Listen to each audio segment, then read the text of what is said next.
أعوذ بالله من الشيطان الرجيم بسم الله الرحمن الرحيم كل ما عد تجليلا ہر وہ چیز جو وتعظيما تجلیل لأهل اور البيت عليه تعظیم ہو اہل بیت علیہ الصلوۃ والسلام کی، يكون شعارا ويكون مستحبا. وہ شاعر ہے اور مستحب ہے.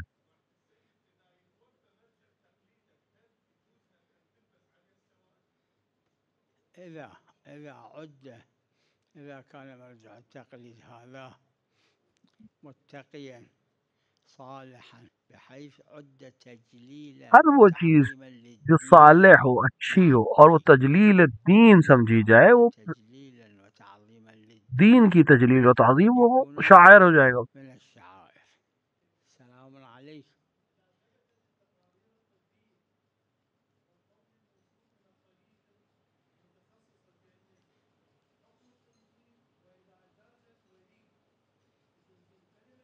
شوفوا التشوه ما يجوز الإسقاط دیکھیے، تشوع جو ہے وہ اسقاط کا جواز نہیں بنے گا، لأن الإسقاط حرام کیونکہ اس من المحرمات سقط کرنا الكبائر. جنین کا حرام ہے، وہ گناہان کبیرہ میں سے. الموءودة سئلت بأي ذنب کیونکہ سوال کیا جائے کس دن إذا جرم میں كان قتل کیا گیا. بقاء ہاں، الجنين اگر اس جنین کا المشوه خطرا على باقی حياة رہنا الأم شکم مادر میں جماعة من ماں کے الفقهاء منهم صاحب زندگی الفروق کے لیے قالوا خطرہ بل ہو لا جائے يجوز.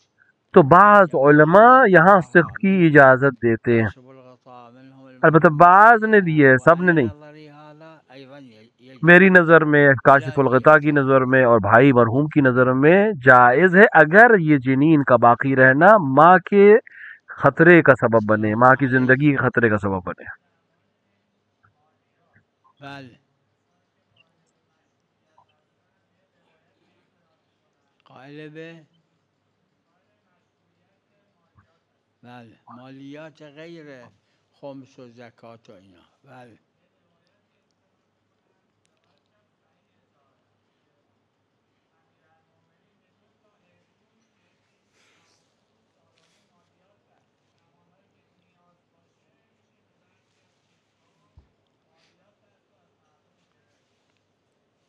این دو اشکال اس کے اندر اس روایت، یہ روایت ہے، لیکن اس کے اندر دو اشکال ہیں. این که فرمودید صحیح نه صحیح پہلی بات تو یہ کہ یہ صحیح روایت تو نہیں ہے، ذهن نمی که این روایت معتبر یہ روایت معتبر نہیں ہے. اگر اور صحیح اگر باشه صحیح بھی ہو ببینید کتب تو آپ فقهی فقہی استدلالی کتابوں کو، استدلالی کتابوں کو مثلا دیکھیں، مرحوم العراقی مرحوم نراقی جواهر جواہر کی کتابوں کو مثلا دیکھیں، فقه مرحوم مرحوم اخوی بھائی کی الفقہ کو دیکھیے، معرض عنها وہ معرض عنہ ہے. اعراض مشهور فقها از یک روایتی که قطعا هم اگر ایک صحیحه روایت این قطعا مستحب صحیح ہو شده. لیکن ما علماء نے اس سے یکی تعرض ده کیا تا ہو نداریم تو وہ اگر اعتبار سند کسی اس کا ختم ہو جاتا چون ہو. سند صحیحه میخواد عمل کنه و همه جا که سند صحیح عمل کنه عیبی ہاں، نداره، اگر اما ایک یک فقیہ فقیه ایسا ہو از کہ ہر هزار جگہ وہ سال تعرض فقها فقہا رو کو پیدا قبول نہ کرتا نمیکنه ہو، سند صحیح پر عمل اما کرتا میخواد ہو فقط اینجا چون صحیح عمل کنه تو جای دیگه که ٹھیک ہے، لیکن صحیح اگر وہ عمل ایک جگہ نمیکنه نہیں اور ترک دوسری باید جگہ کر بکنه. رہا ہے تو پھر یہاں سوال ہوگا کہ یہاں کیوں کر رہا ہے.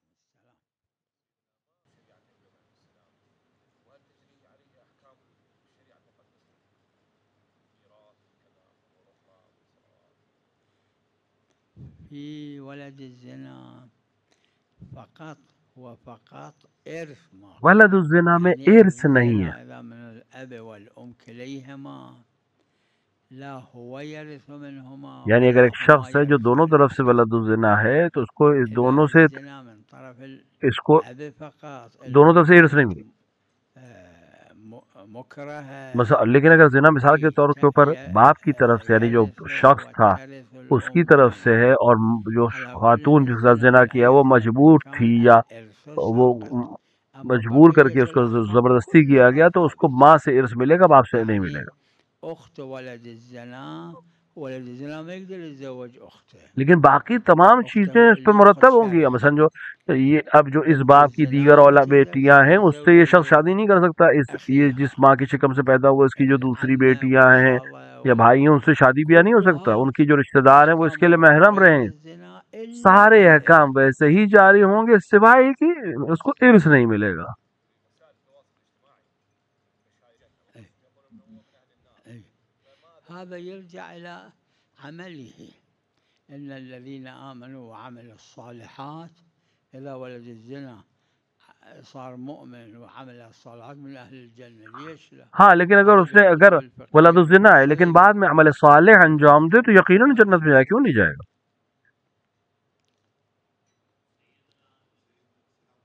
السلام عليكم. بالي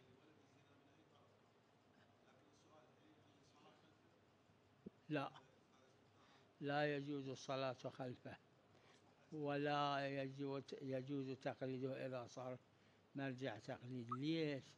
لا لأنه إشكال فيها أكو. دیکھیں اگر یہ شخص مرجع بن جائے یعنی مرجع تقلید ہے، اس کی تقلید جائز نہیں ہے، اس کے پیچھے نماز صحیح نہیں، نہ کہ اس شخص کے اندر پریشانی، لیکن یہ خود عمل عیب ہے، یعنی یہ چیز ایک عیب ہے کہ وہ ولد الزنا ہے، یہ عیب ہے مرجعیت کے لیے اس کا ولد الزنا ہونا، یہ عیب ہے امام جماعت کے لیے اس کا ولد الزنا ہونا، اس لحاظ سے منع ہے، ورنہ شخص میں کوئی پریشانی نہیں ہے۔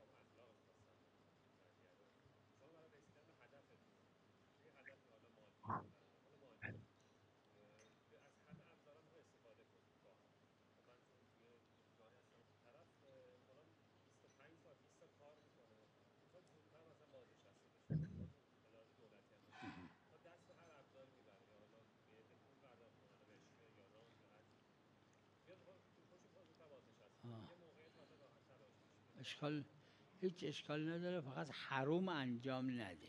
کوئی اشکال نہیں ہے، فقط یہ کہ حرام انجام نہ دے، اگر حرام انجام نہیں دے رہا تو کوئی حرج نہیں، کیا اشکال ہے؟ نعم نعم اي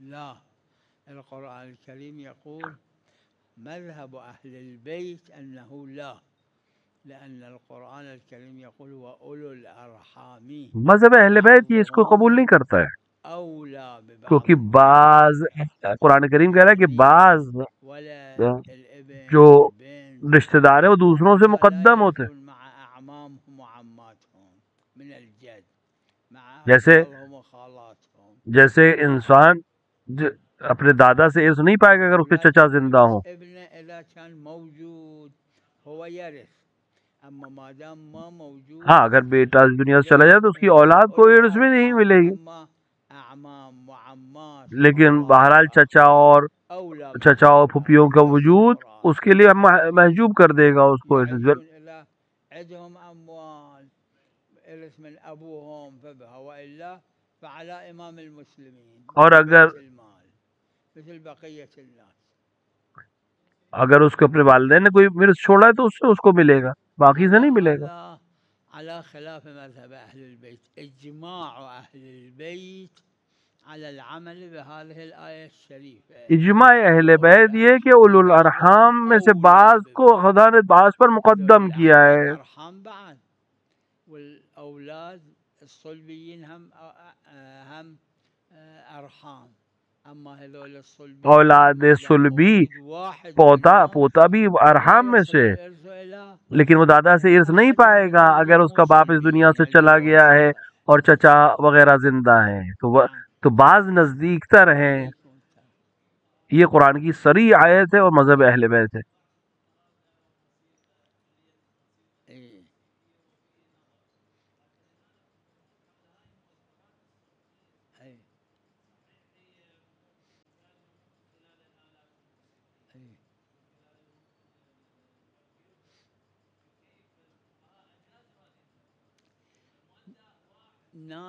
نادر من الفقهاء فقہا میں کچھ بعض نے اس کی اجازت دی، أقل من 90 یعنی 100 میں سے 90 نے اس کی اجازت نہیں دی كتبوا موسيقى مطلقة حرام، اور مطلقاً حرام جانا ہے موسیقی کو۔ المؤثرات الصوتية إذا واحد اللي يسمع يتصور أنه موسيقى أيضا ما يجوز. اور اسی طرح سے اگر هذا ما نقول فتاوى الفقهاء، أنا بالنظري. أما لیکن اسی طرح دوسری چیزیں جو کسی اور طرح سے آوازیں بنائی جاتی ہیں وہ بھی اگر اہل فن طے کریں کہ یہ موسیقی ہے تو وہ بھی حرام ہو جائے گی. السيد يقول إذا مو موسيقى، السيد يقول إذا. سید نے بھی یہی کہا اگر موسیقی نہ ہو تو جائز ہے، لیکن اگر اہل فن اس کو موسیقی سمجھتے ہیں، میوزک سمجھتے ہیں، تو پھر وہ جائز نہیں، کیونکہ موسیقی مطلقاً جائز نہیں ہے.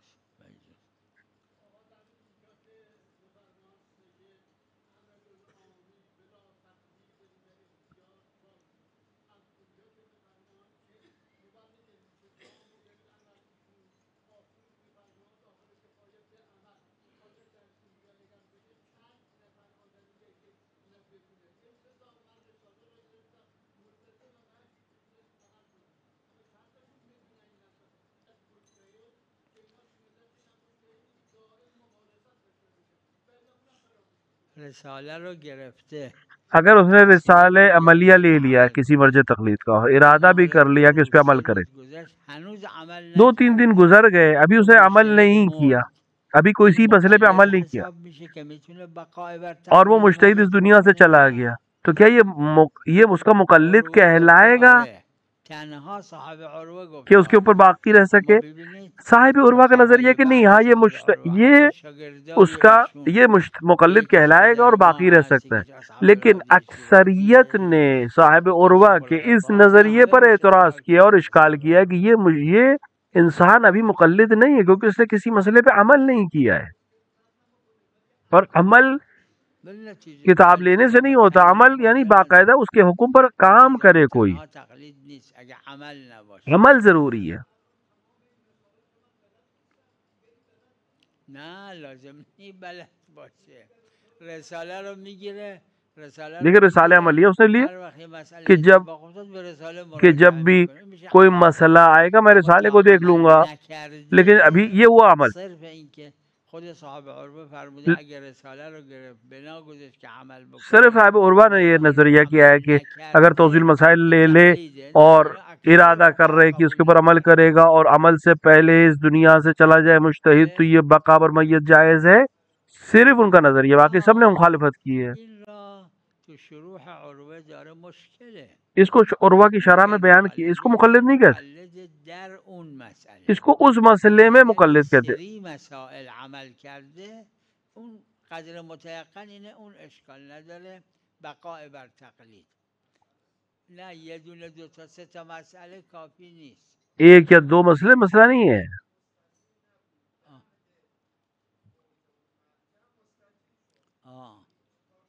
خلاصه یک دونه مسئله مقلد اسمش نمیشه، کافی نیست. ایک مسئلے پر عمل انسان کو مقلد نہیں بناتا. چند تا مسئله نه یکی دو تا سه تا. ہاں قدم متأخر یہ کہ چند مسئلوں میں اس پہ پیچھے عمل کرے، اس کی بات کے اوپر عمل کرے، تب وہ مقلد کہلائے گا.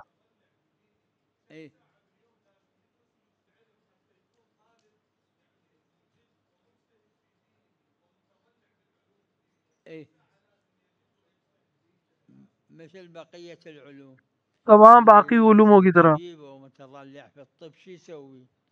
اللي يصير مهندس ومتضلع في الهندسة شو يسوي؟ اگر کہ انسان علم الدين هم نفس الشيء. ہر علوم کی طرح. الفقهاء قالوا استفراغ الوسع، یعنی کل ما فی وسعه، جو چیز جو جس فن کا ہے، جس فن کا جاننے والا ہے، تو اس چیز تک پہنچے. لتحصیل الاحکام الشرعیہ يصير مجتہد. اس طرح سے اپنے آپ کو سرو کرے کہ جس طرح انجینئر بننے کے لیے پڑھائی کرے گا ایک حد تک، تب انجینئر بنے گا، ڈاکٹر بنے گا، اسی طرح علم فقہ ہے.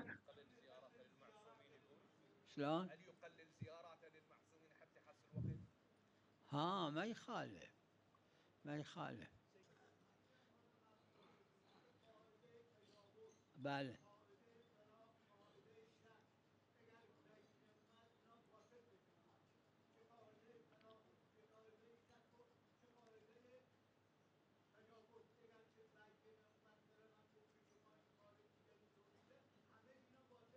بله، چون بیانه اقوای اماراته، کیونکہ بینہ سب سے قوی ہمارے پاس نشانی ہے کسی چیز کی، دلیل.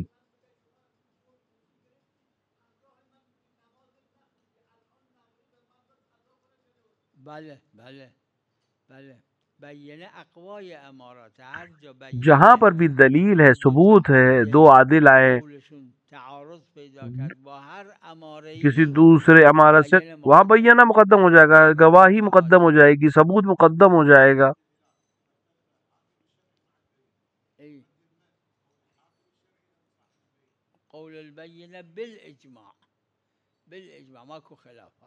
اس پہ اختلاف نہیں ہے بالکل کہ قول بینہ جو ہے، دلیل جو ہے، ثبوت جو ہے، وہ تمام شواہد کے اوپر مقدم ہے۔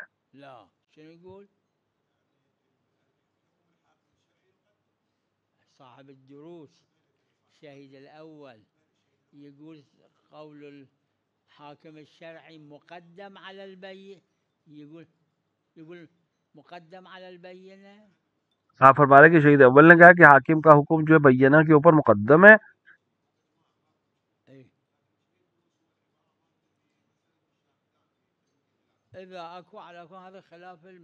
اگر ایسا ہو تو خلاف مشہور ہے یہ قول۔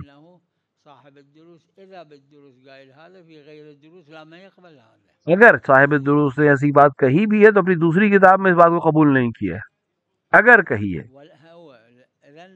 فهو لا يصنف في من يقدم قول فقيه الجامع للشرائط على البينة، لأنه إذا قولين مختلفين عنده لا يصنف في ذلك.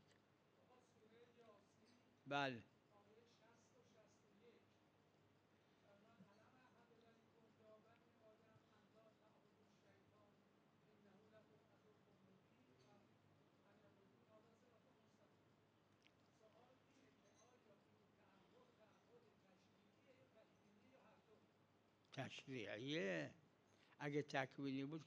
یہ تشریعی ہے، تکوینی نہیں ہے۔ تکوینی میں تو اختلاف ہو نہیں سکتا۔ خدا اگر تکویناً کسی چیز کو طے کر دے تو پھر اس کو کوئی مخالفت نہیں کر سکتا، اس کی مخالفت کا امکان ہی نہیں ہے۔ یہ تشریعی مسئلہ ہے۔ خدا اجازه نداده، نه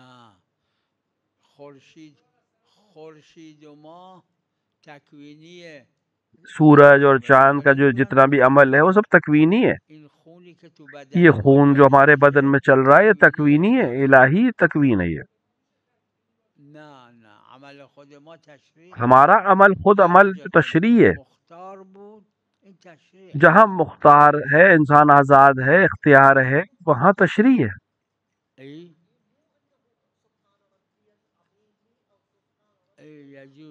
يجوز الذكر الكبير سبحان ربي العظيم وسبحان ربي الأعلى، ويجوز ثلاث سبحان ربی العظیم و بحمد سبحان ربی العالی، یہ دونوں جو بڑے ذکر ہے یہ بھی جائز ہے، یا 3 دفعہ سبحان اللہ، یا 3 دفعہ لا الہ الا اللہ، یا 3 دفعہ اور وہ موجود ہے مسئلہ،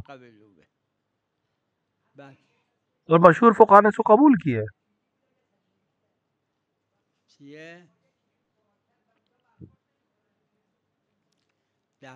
در عالم ذر اصل توحید تکوینه، اما احکام دیگه نه تشریع۔ عالم ذر میں اصل توحید تکوینی ہے، لیکن باقی احکام جو ہے وہ تشریعی ہے۔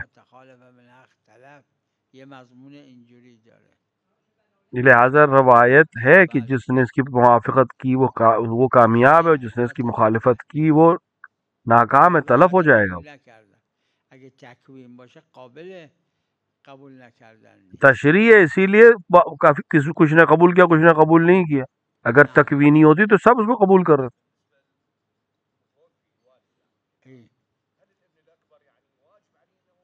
نعم الصلاة والصوم للأب عن عذر ترك عمدن ترك، اگر باپ کی قضا نماز عذر کی وجہ سے چھوٹی ہے تو بڑے بیٹے پہ واجب ہے، اس نے جان بوجھ کے چھوڑا تو بڑے بیٹے پہ کچھ واجب نہیں ہے۔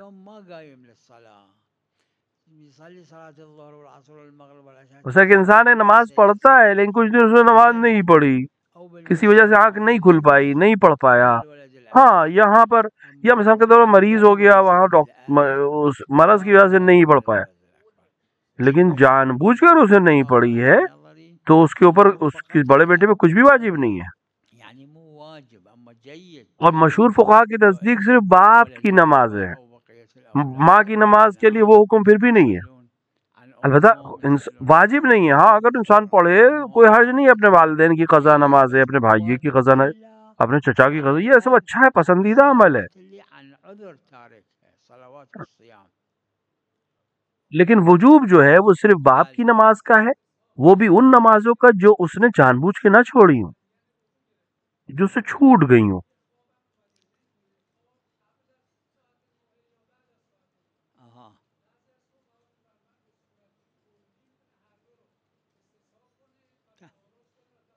غالباً ہمیں نمیگن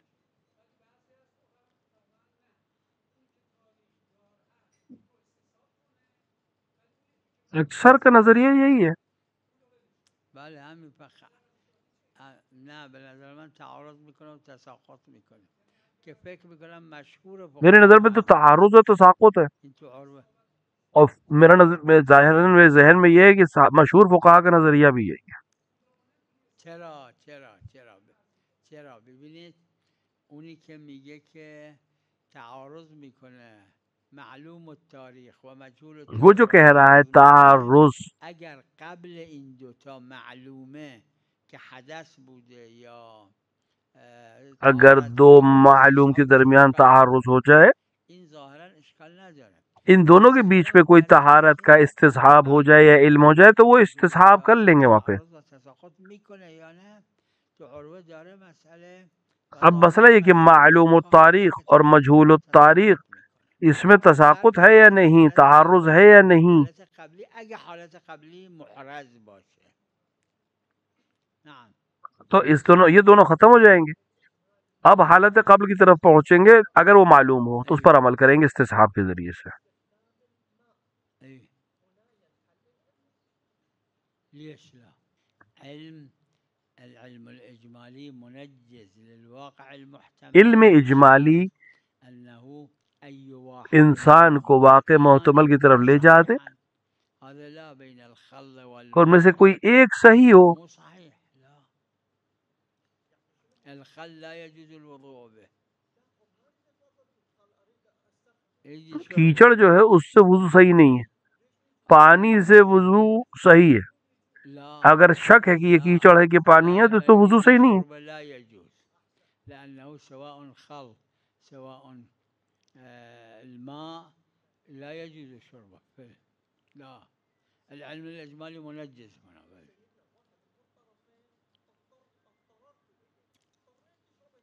اي الاضطرار إذا بعد العلم ما يفيد، أما الاضطرار إذا قبل العلم نعم يفيد، يعني كان اضطرار بعدين حصل علم إجمالي، اي اما اذا اضطرار حصل بعد العلم الإجمالي علم اجمالی کے بعد اگر اضطرار حاصل ہو تو وہ فائدہ نہیں ہے، اضطرار پہلے ہے تو ہاں، نعم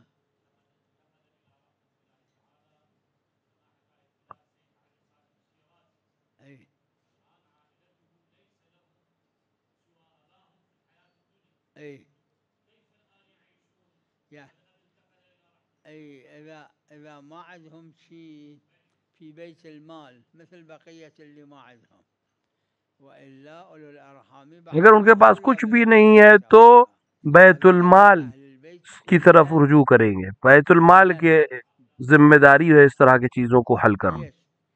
القرآن يقول اولو الارحام والاولاد الصلبيين هم ارحام، یہ ارحام ہے، اولاد صلبی بھی ارحام ہے، قرآن نے کہا بعض اولا ہیں بعض سے،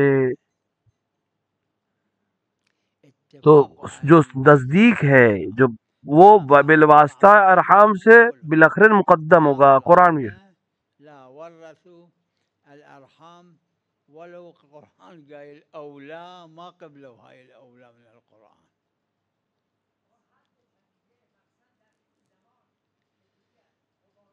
فرق میکنه، جاها فرق میکنه، افراد فرق میکنن، عرض کردم مکرر مرحوم شیخ فرق بتائیں الگ الگ مسائل ہیں، واجب گاهی حرام گاهی مستحب گاهی مکروه گاهی مباح ہے، ان سب مسائل میں بھی اختلاف ہے، کبھی حرام ہے، کبھی واجب ہے، کبھی مستحب ہے، کبھی مکروہ ہے۔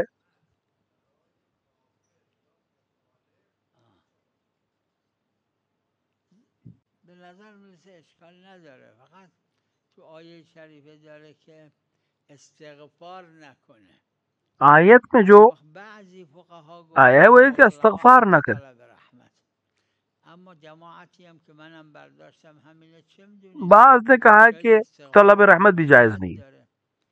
اگر بدونیم میری نظر یہ کہ شاید استغفار میں خصوصیت ہے کوئی.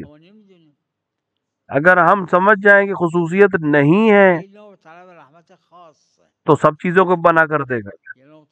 استغفار ایک طلب رحمت خاص ہے. طلب رحمت عام ہے، استغفار خاص ہے. اب استغفار جو مشرکین کے لیے استغفار کرنے کو منع کیا ہے، تو کیا ہر چیز جو رحمت ہے وہ سب منع ہے استغفار کے لیے؟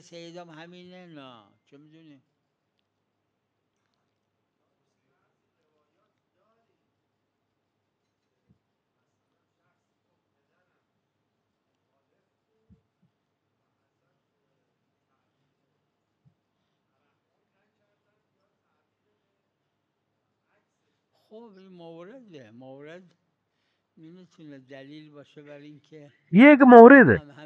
مورد دلیل نہیں بن سکتا کہ تمام احکام کے لیے یہی حکم مان لیا جائے. یہ مورد ہے.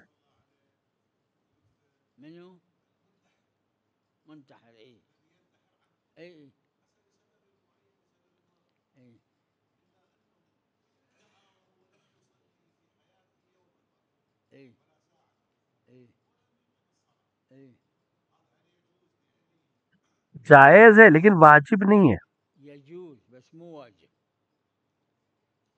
جائز ہے لیکن واجب نہیں ہے.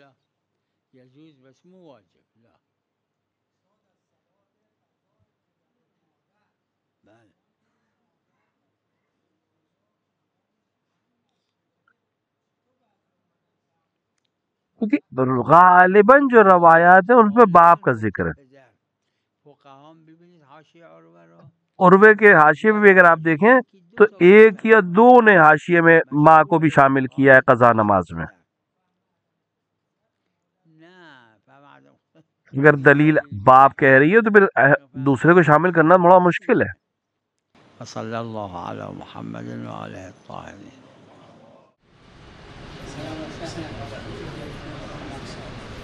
مقبول